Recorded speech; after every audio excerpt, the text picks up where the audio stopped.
Well, good morning, everybody. Hello, hello.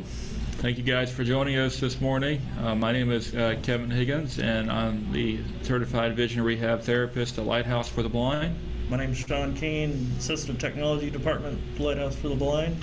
And today we're going to be discussing some things related to how to raise children when you're blind. We have a special guest with us. Her name is Tracy Whiting, and Tracy is actually someone that I've known for a long time and has helped me tremendously in my journey becoming independent as someone who's blind. But she's also raised and is raising several children who can see as somebody who is blind, and is going to be sharing with us some information, some techniques, some tools, some things that she's learned along the way during her experiences that might help others out there in a number of ways. Hopefully, Kevin and I do sound normal. We're sitting next to each other, about 2 feet away from each other, but we both do have masks on. Yes. So We sound a little muffled. Yeah. It's not because we have a cold. It's because we have masks on. these videos are going to look great, Kevin. Yeah. All right. Well, all that being said, why don't we let you, Miss Tracy, you can have the floor and tell us your story. Okay, all right. I found out I have retinitis pigmentosa, and my sight began going out when I was little, but I knew when I was 8 years old I couldn't see in the dark very well. And then when I was 16, I went to just get my eyes checked, and I wanted to get my license for driving. And you know, when you look into that machine that you go to the driver's license place and you look into this machine, and it has all the letters and stuff, and you're supposed to be able to say what those letters are so they know that you have okay eyesight for driving. Well, when I looked into that machine, it was dark in there, and so I couldn't see. So I went to an eye doctor, and a specialist, and he told me that I had retinitis pigmentosa and that I would end up going blind, and I would be a handicap to everybody around me for the rest of my life. And so I left there very, very upset and very rebellious. And I ended up going and getting my driver's license, and I just went to a different eye doctor and had them write a letter that I didn't have to look into that machine and that I could see well enough to drive. So I got my license and I drove, and my first car was like a 66 Mustang that the driver's door wouldn't stay shut. So one day I went around this corner heading to our church, and my door came opened and it almost hit a police car. So he came after me, but I told him, I have no idea what happened. And I pulled up into our church parking lot, and I guess he felt sorry for me and just let me go. And then I had a Toyota pickup truck and had a blast with that. And then when it got dark at night, just whoever was with me, then they would drive my truck. But during the day, I would drive. And then as my sight kept continuing to go out, by the time I was 29, I had lost my sight all the way. So my left eye first went, and then my right eye by the time I was 29 years old. I'm now like 62, so it's been a long time. Then when George and I married, and we could not have children ourselves. So what I just said, okay, how about if we become foster parents? And the reason that I had went to a meeting, a group meeting about kids and kids with special needs.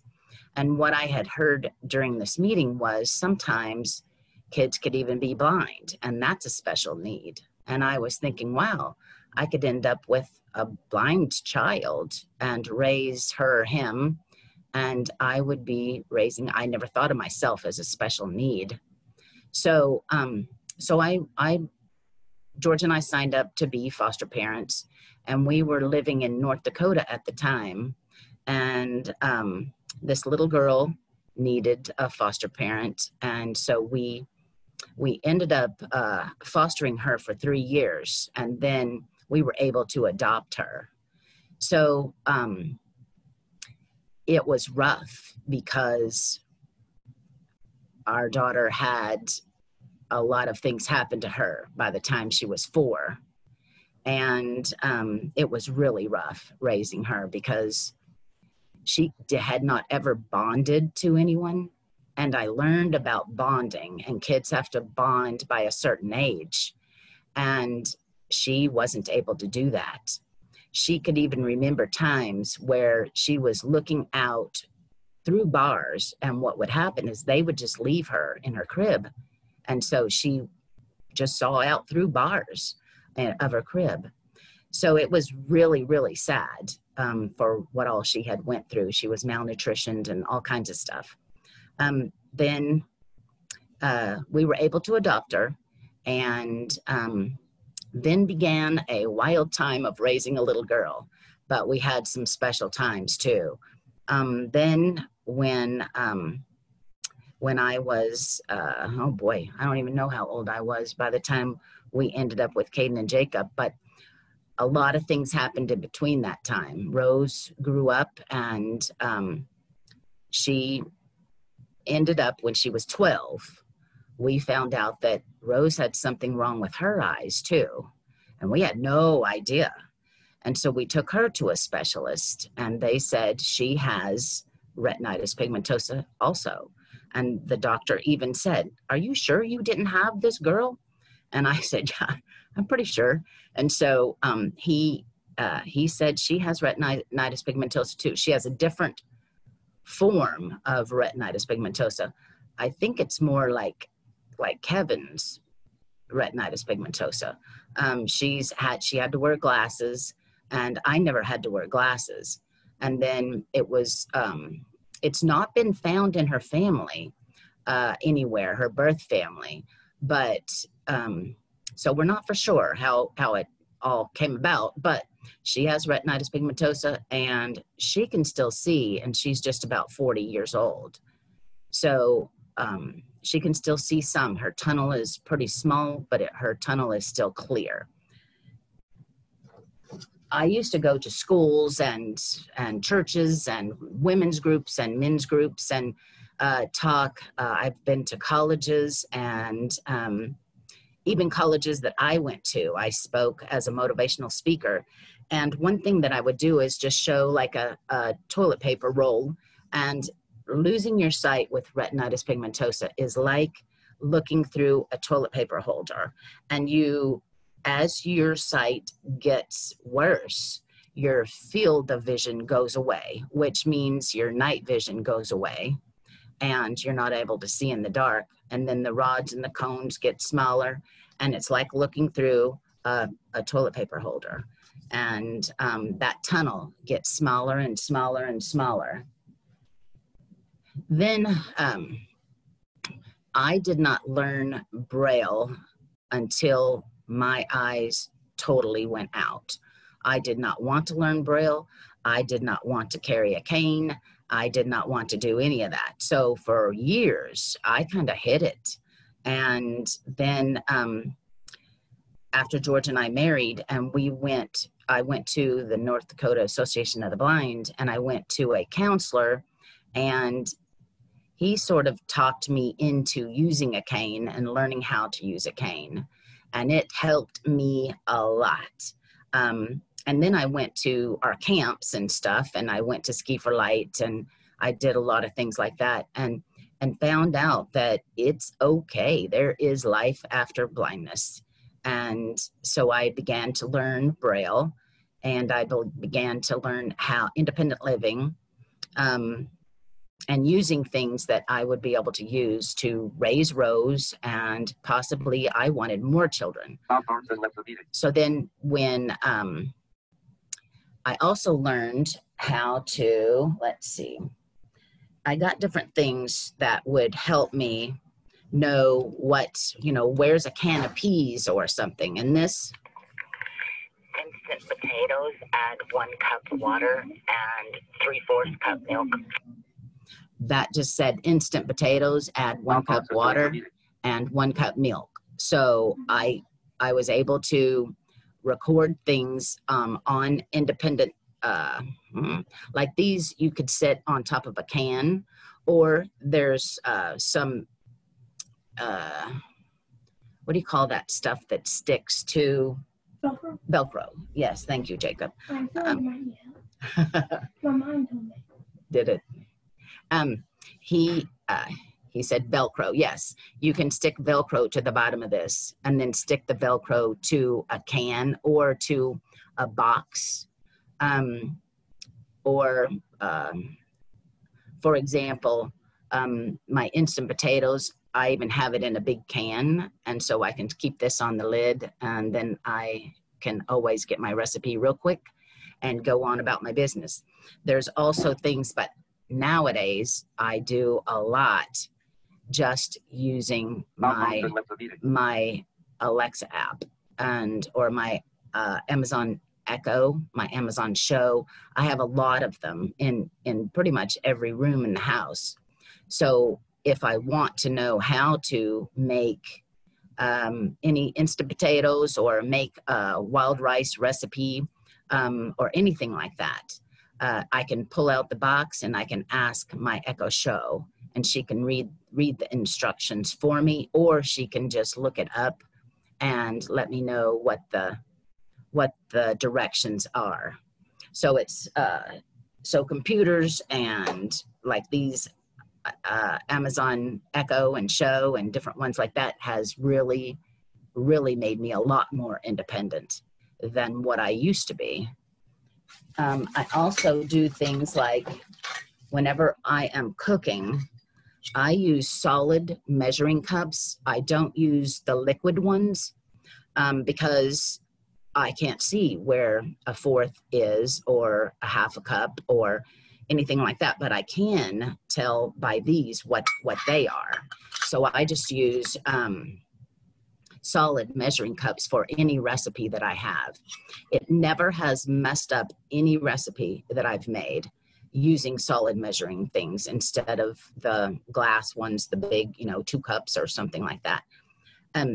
I have this bent, the handle of my measuring cup, my solid measuring cup, because if it's a liquid, a lot of my liquids, I can just dip in and then, raise it up and dump it in my bowl. So I'm not even having to pour into anything. Hey, Tracy, this is Kevin. I just had a quick question. You mentioned measuring. When you were, when you had younger children, like toddlers and babies, did you ever have to measure like formula? Or Yeah. So how did that work? It worked out fine because I use a funnel like this. This is kind of like for dumping oil into your car, because it has a wide hole in the bottom. So I could get the bottle, and I knew how much, because of the can of formula, you would scoop 1 scoop for 1 bottle. And I didn't have to try to get it into that little hole in the top of the bottle. I could just put this funnel in it and dump that formula, which is real thick. And if you used a regular size funnel with a skinny end, it would just clog up in there. But with this big funnel, it would just sit down in there and all the formula would dump in. And so I had no problems making bottles, lots of bottles. Hey Tracy, this is Sean. I have a couple of kiddos. I've definitely been through that, and yeah, if you're not careful, that formula it'll get everywhere. Yes, Yes, it will. And it's very hard to get up and clean it all up too, because it's like such a fine powder. And oh my goodness, it would make mess. Um, for Jacob, when he was a baby, I even would squish up rice, not the rice, the baby cereal. And I would even squish it up and put it in bottles. And then I would use the larger hole in the nipple of the bottle. And then he was able to get cereal too. So I did end up learning to feed him with a spoon. But at first, I was kind of nervous about it and thought, maybe I'd shove it up his nose or something. And so I wanted to make for sure that he was getting all the different kinds of food that he needed. But what the doctor told me was that you had to, by the time he was a certain age old, he needed to learn how to swallow. And so they don't learn how to swallow by just eating food with a spoon until they get so much old, like 6 months or something. But when they start that age, they need to learn how to swallow without just drinking from a bottle. So we would get, all the strained peas and all that kind of stuff. And sometimes I would use a bottle, and then at least once a day, he would get a meal with using a spoon. And it ended up where I could do it. I could pull his high chair, over to the sink, by the sink.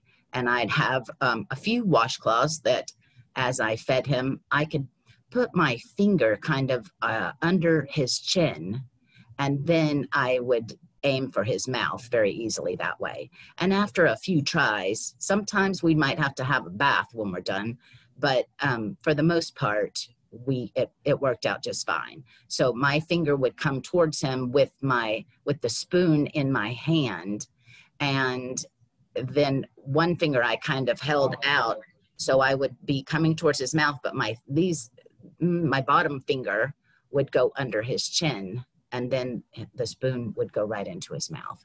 So it worked out fine. We also then George at nighttime, he'd feed him dinner. So we had no problem. And then I had a changing table that right beside the changing table were drawers, a chest of drawers. And at the top of that, I had all the baby supplies and wipes and all that kind of stuff. And then in the top drawer, I had all his diapers. Then in the next drawer, I had Caden's pull-ups, and so we had everything very, very organized. And so when I would give him a bath and get him out of the bath and go right straight to the changing table, then all the stuff that I needed was right there to on top of the chest of drawers. I also had like a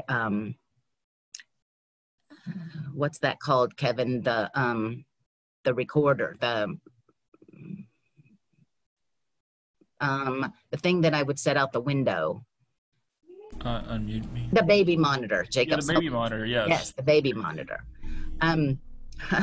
Jacob's listening to our conversation and he's answering a lot of my questions. Anyway, so I used the baby monitor just like most people would at first when they were all real little, and just so I could keep up with if they were awake and I needed to go back there or anything. One part of the baby monitor, it had like a hook that you could put on your back pocket or on your waist. And so I was able to carry that baby monitor around with me wherever I went. The other part, which stayed in the boys' bedroom, hooked to an electrical outlet. And but my part was battery, so I could always go wherever I needed to in the house and know what they were doing. When they got old enough to go outside, then I put the electrical part that was plugged in, I would put that out the bedroom window. And we lived in a home that had a tennis court in our side yard, which connected to our fenced-in backyard. So I was able to hear what they were doing, no matter where they were, no matter what they were doing. And so I would keep it over there whenever they were riding their bikes and stuff like that. So I knew so if any trouble started or somebody got hurt or anything like that, I could go out and get onto them for whatever they were doing. And they could not figure out how in the world did I know what they were doing. Hey, Tracy, it's Sean. You know, and I think as blind people, we get used to, you know, locating sounds. And I mean, you can be standing out on your back porch and you hear something go on and you know exactly what part of the yard it is. Yep, that's very true, very true. So then if they were in the backyard, I could just move the baby monitor over to the backyard so I could hear them then also. And we put a pool up in our backyard. And so if there was anything going on, and we always had 3 other boys over there too, and they would play with Caden and Jacob. And if any fussing or fighting started, then I knew who did it and who said what and who hit first or anything like that. And they were just floored that finally when Caden got a little bit older, he would come up to the baby monitor. So they finally figured out the baby monitor. And he would say, "Could I have a hot dog, please?" So they would make their orders outside on the baby monitor. And so I was able to fix them a hot dog and take it out to them. So it was very interesting as a blind person. I was able to go with them to the tennis court, and I could walk all around the tennis court. And they had lots of those electric little cars and stuff that they would ride on. There was one, Jacob wasn't old enough to be able to steer one of those yet. So I put him in one that it was hard to steer. It was getting old and it was very hard to steer that one. And so I would make it go in a circle and he would just be able to sit there and hold his foot on the gas pedal, and he could go in that big circle over and over and over and over again. And he was fine then. He was happy. We would have lots of puddles. I'm sorry, I didn't mean to interrupt you, but I just had a quick question. When they were little, when they were learning to walk and how did you keep track of where they were at? Did you attach something to them or yes? Or how did that work? I have a I might have to get up. Did you ever use the pipsqueak shoes? Did I ever use what? The shoes, they're called pipsqueaks. They're like make noise. Cute. No, I put little bells with a diaper pin, and I put these little bells on the back of their shirt so they couldn't jerk them off or anything. They couldn't even reach them. But these jingle bells would jingle anytime they walked. And so I knew where they were and what they were up to. So if, because one of my kids, Jacob, was a noisy little guy. So I didn't have to use this very long for him, but Caden was quiet. And even today, when he comes into a room, he will come down the stairs and come into the room that you're in, and you won't be able to know unless the stairs creaked as he was coming down, because he likes to be quiet. And so I might still have to put a jingle bell on him.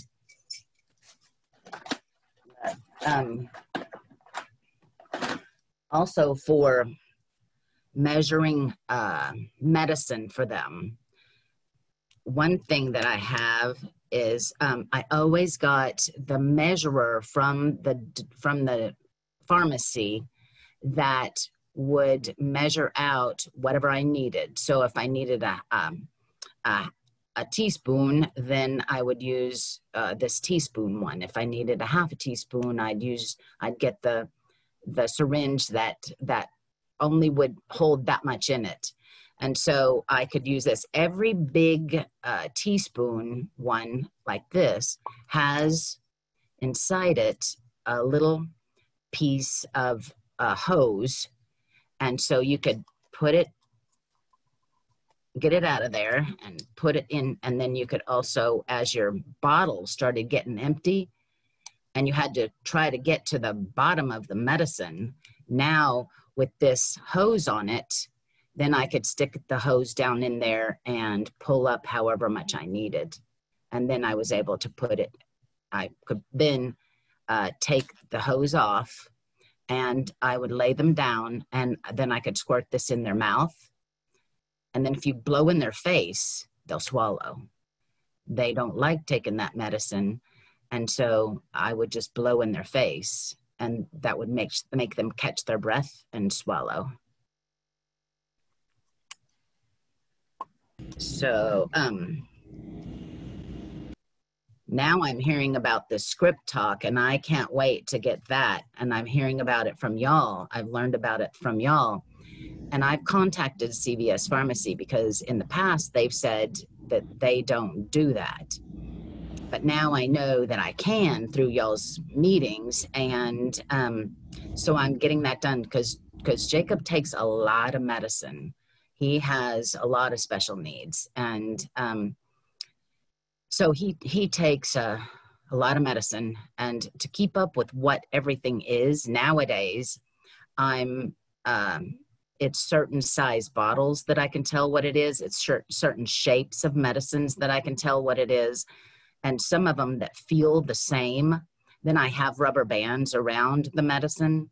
And sometimes when the medicine comes in, I always confirm with George what the medicine is before I take care of it, put a rubber band around it, or whatever I need to do to make for sure that I know what that medicine is, because I'm the one that sets everything up and puts all the medicine into his medicine containers so that he's able now to just go to his own medicine container. And it has 4 medicines for, he takes 4 medicines a day, and one in the morning, it's 4 different pills. In the early afternoon, it's 2 pills. And in the early evening, it's 1 pill. And then at nighttime for bedtime, it's 7 pills. So he takes a lot of medicine. And nowadays, as long as I set it up and have it in there correctly, then he can even go and get his own. So a lot of things are changing for us, but he's almost 15 now. So something else that I have done for my cupboards is I use, it's kind of like trim in houses, and it sticks like this. And George has cut them to the size of the cabinets. And so I can put these sticks, 2 of them, and then in between this and this other stick, I have cans. And I have them in alphabetical order.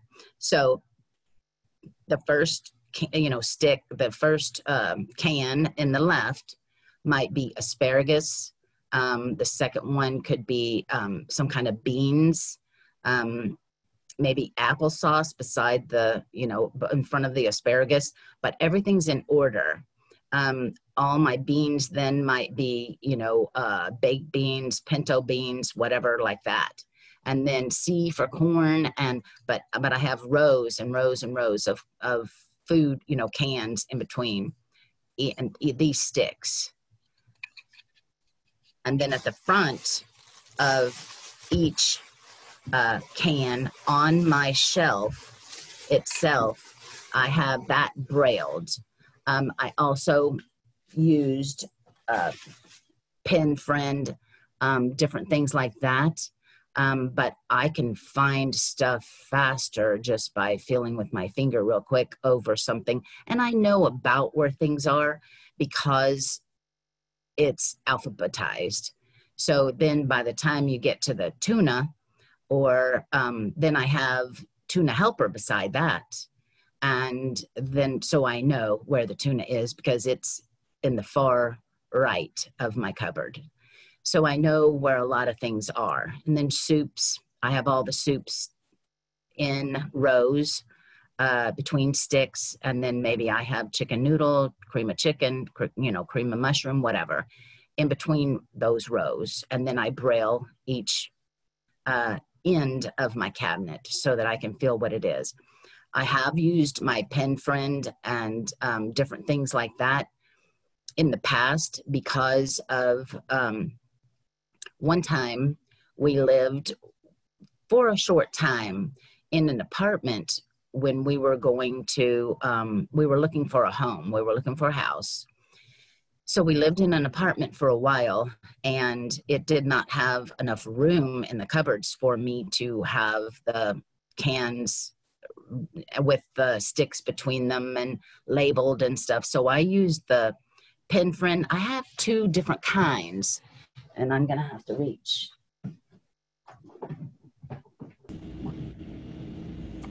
I have this kind where it has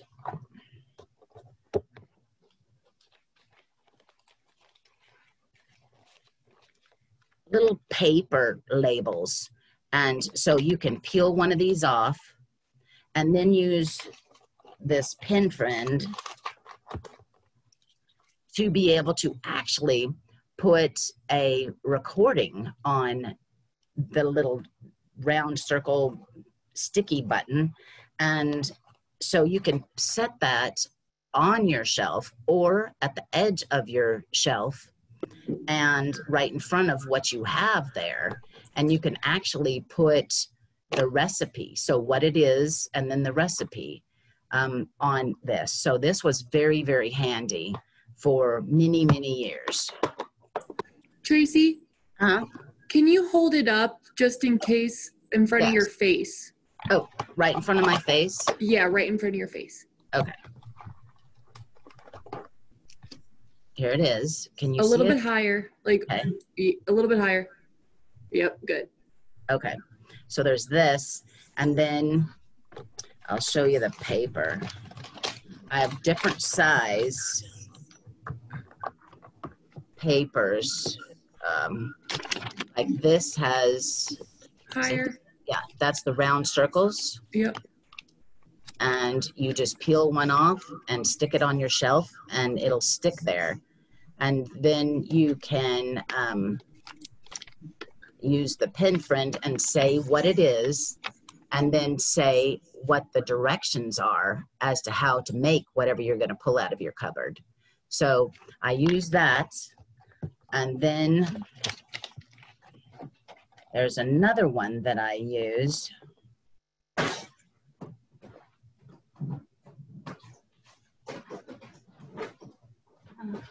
I might have to scoot.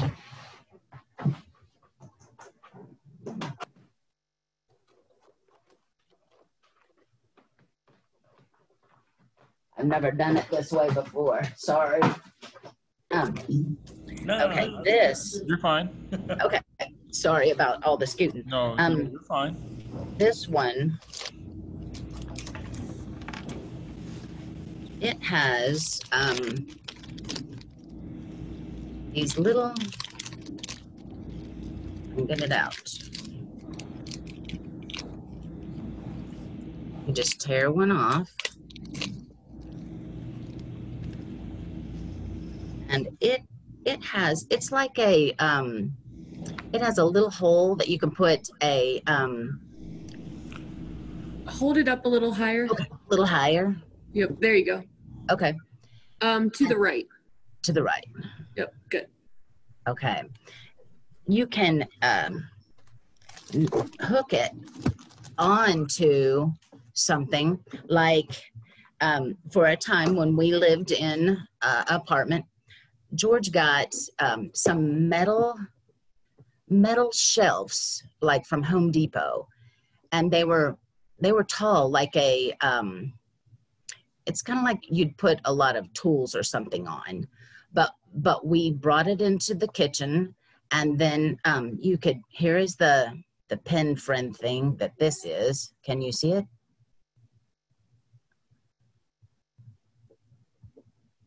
Can you see it? Pull it away a little bit towards Okay. yeah, Okay. perfect. Okay. And this I could actually hook it with, it has lots of things to hook it with. I can get to the bottom of this box. Okay. It has these that are like, I don't know what they're called. Guys like to hook stuff with it, and you can hook it through here and through that little hole on the edge, and then hook it through here. Is that a zip tie?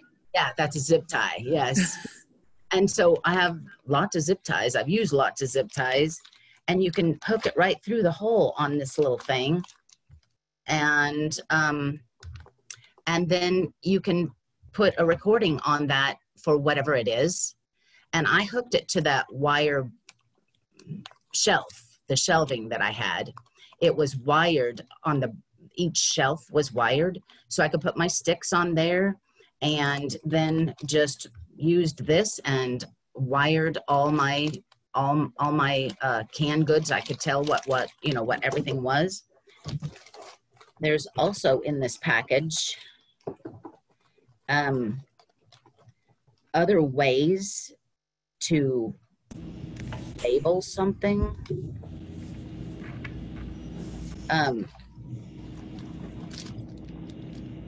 It has little string, so you could tie it on there. On each one you could put some string and then tie it.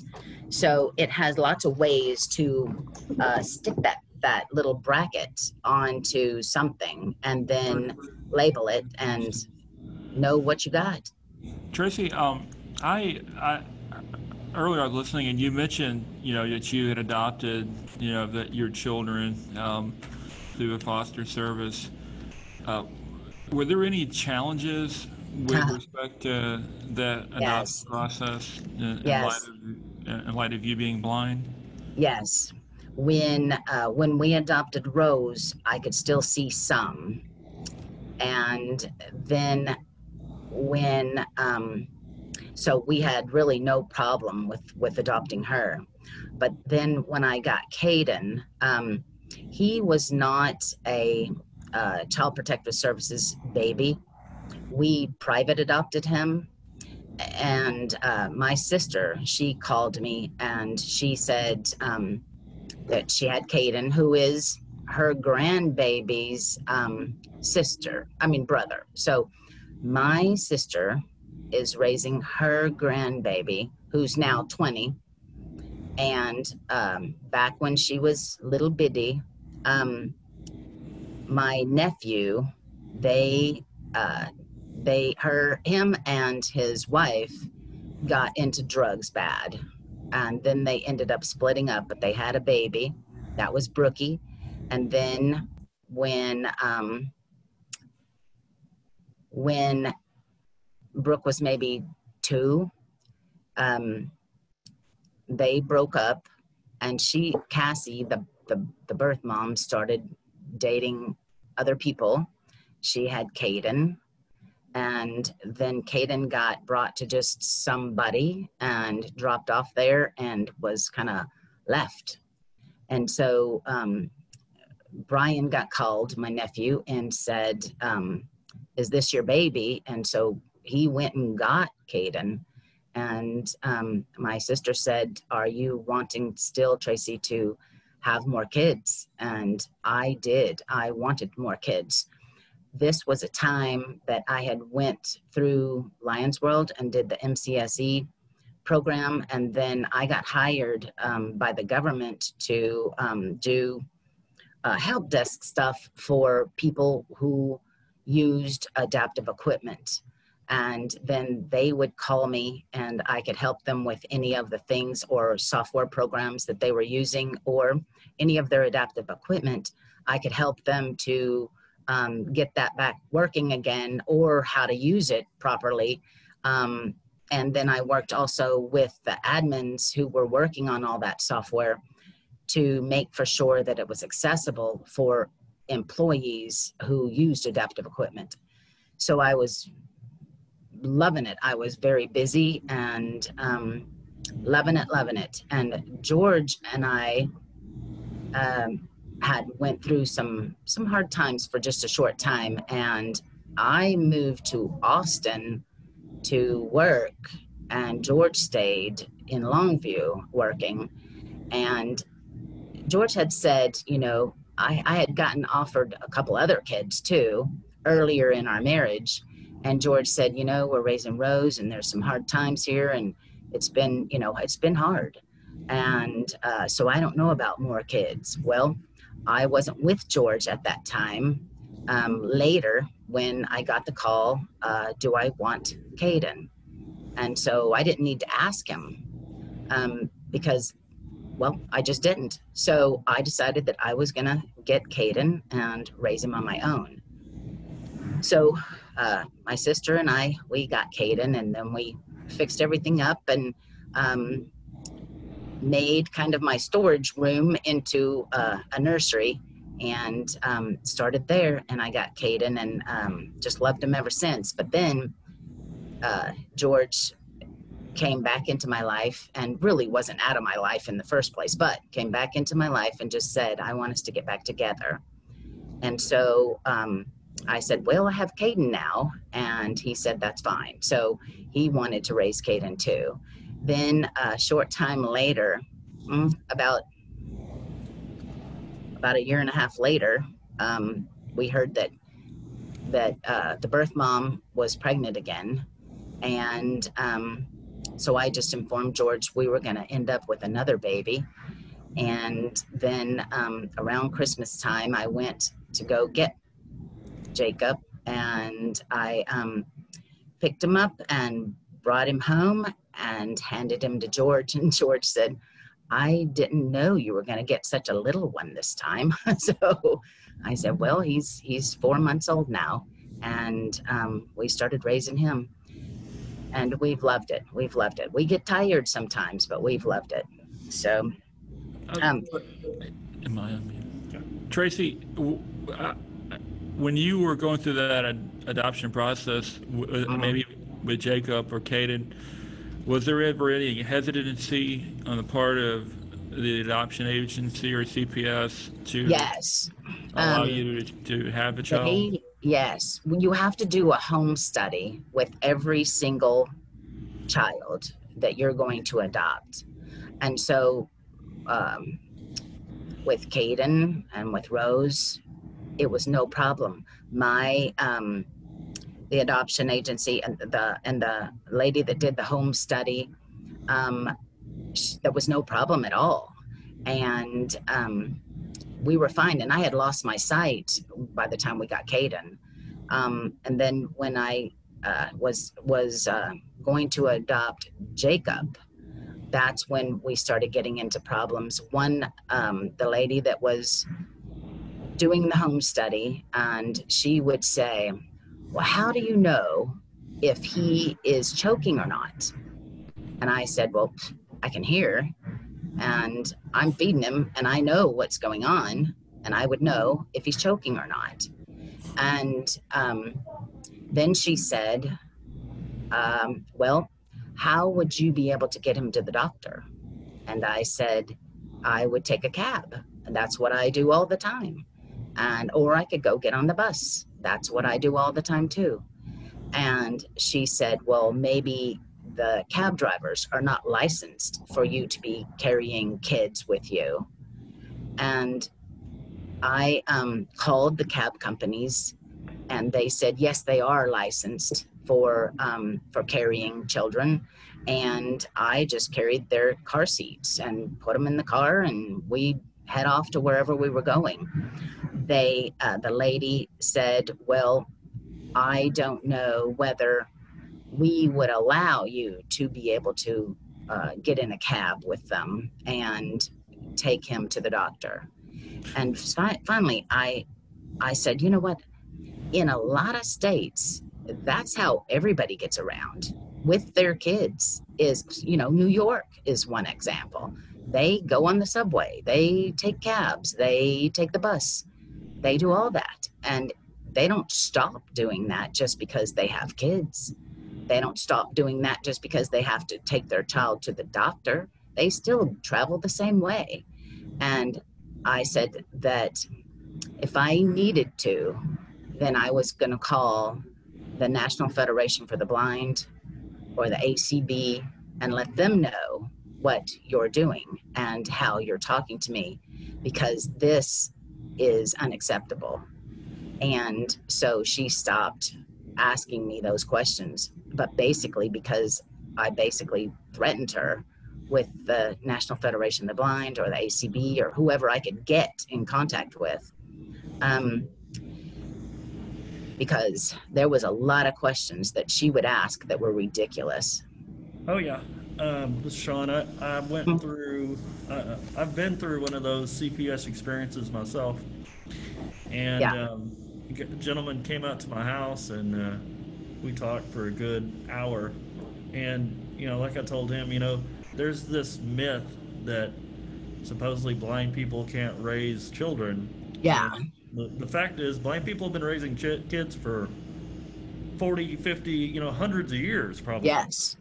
And and the common questions are, well, what do you do if X, Mm-hmm. and Mm-hmm. I used to turn the question around. I was like, well, what does everybody else do? Exactly. What do people do that don't have cars? What do people do that, whatever the case may be? So, it was the neat experience I had is when the guy left my house, he said, "Man, you do better than half the people I go see." That, what that is, I've heard that so many times, and it's just that we have to do it a certain way, and we can't have any mistakes happen. It's just ridiculous, but it is what it is. But I've been accepted each time, and they've all had special needs for sure. Jacob was born with cocaine in his system, and it's made him have depression, anxiety, ADHD, OCD. He's got it all. And then Caden has some issues, and Rose had it, so I adopted special needs kids all the time, each time. And it's really been a blessing indeed.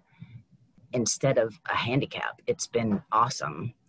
Some other things that I did, let me see.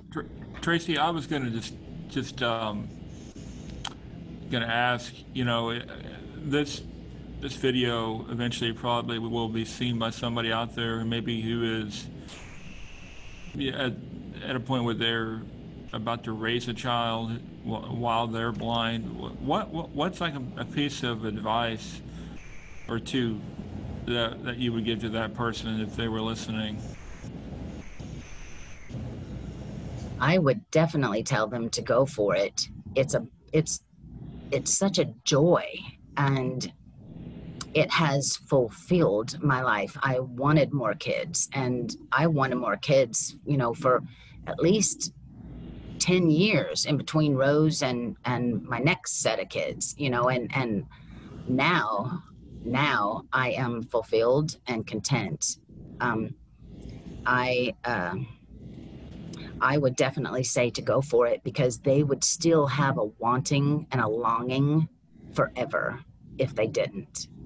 And it just so fulfills you with joy and satisfaction and contentment, and you're helping. Like, I knew that Caden and Jacob, and I knew that Rose, there was, bonding that needed to happen, and needed to happen fast, because I didn't want anything going on with the lack of bonding to end up being antisocial or end up having issues from not being able to bond.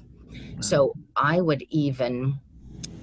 we found a house and we moved out of the apartment and into our home.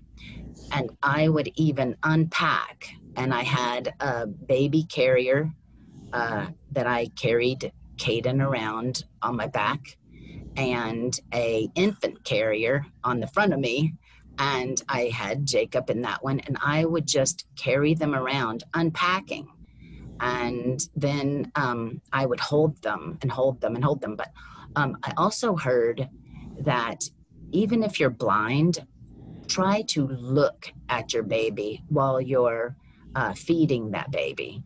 Try to look at that baby, and they will feel like you're making eye contact, and that is a bonding experience for them. So I did that also. I always tried to look at them, and I, knew where their face was because I was feeding them. So I would just look that way, and I feel like the bonding has gotten very well, very well.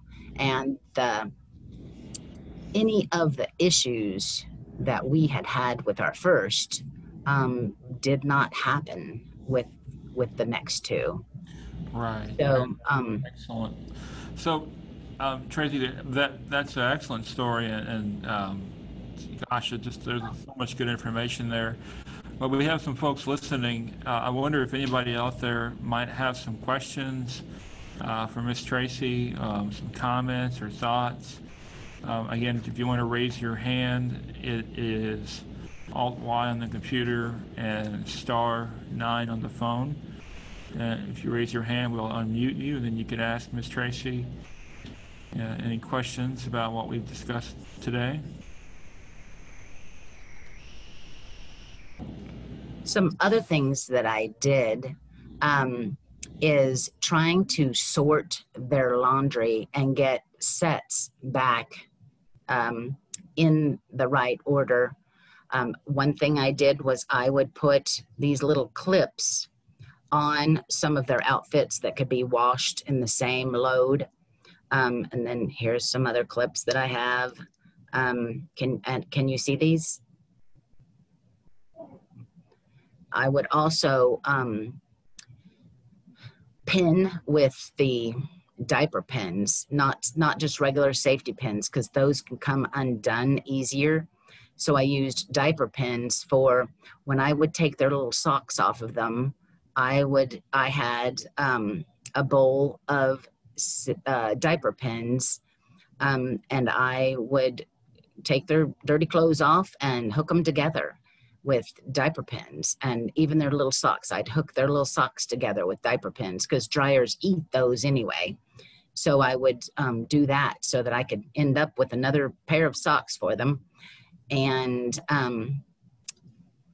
their little outfits, a lot of them had, matching tops and stuff. So if they were a similar color that I could wash in light or dark or whatever, then I would keep them together. But if they were not, another thing that I did was I used puff paint or that stuff from, for the blind, the high mark paint, and I brailled on the back of their shirts different colors. So if the main color was light blue, I would put an L and then a B for light blue, or dark blue, I would put a D and then a B. Black, I would put BK. So I was able to then know what the colors were. I have a lot of other things that I'll have to scoot my chair to get it.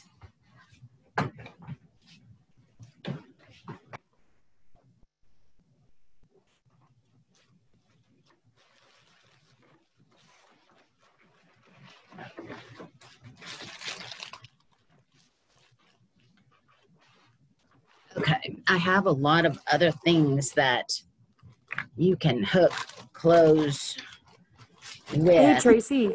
Yes. Real quick, Presley had a question. Let me find it. Where'd my chat window go? Actually, I'm just going to unmute her.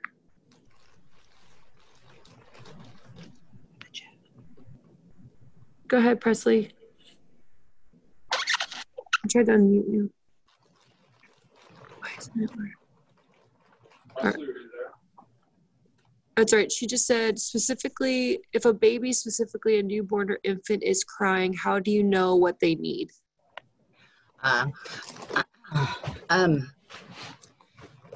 If they're in their cribs and they've been sleeping, I know they need to be changed. And I would even do like,